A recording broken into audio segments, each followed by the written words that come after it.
The basics of the vestibular system. The vestibular system is a branch of the nervous system that consists of peripheral sensors and central processing anatomy. The vestibular system contributes to four main functions. The first one is visual acuity during head motion. The second is to enhance balance control. The third allows for the detection of self-motion. And the fourth is orientation relative to gravity. The peripheral anatomy consists of the inner ear and the proprioceptors. The inner ear consists of the otoliths and the semicircular canals. The otoliths are jello-like structures that contain minerals on top of them to give them mass, and they sense linear motion. The semicircular canals are tube-like structures found in the inner ear that contain endolymph, which is this honey-like substance that moves when the head moves. It deflects this structure called a cupula, and that senses angular head motion.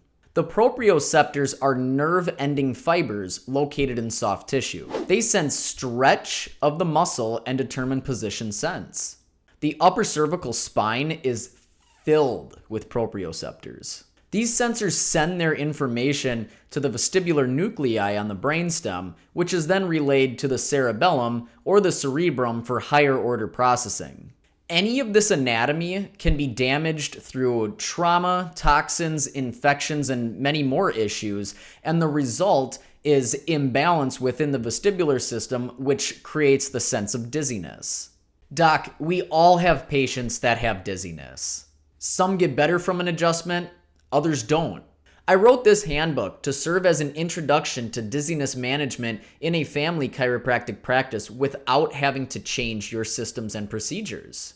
It is a perfect reference to help you help more of your patients without changing how you practice. To get yours for free, click on the link in the description or go to dizzinesscare.com.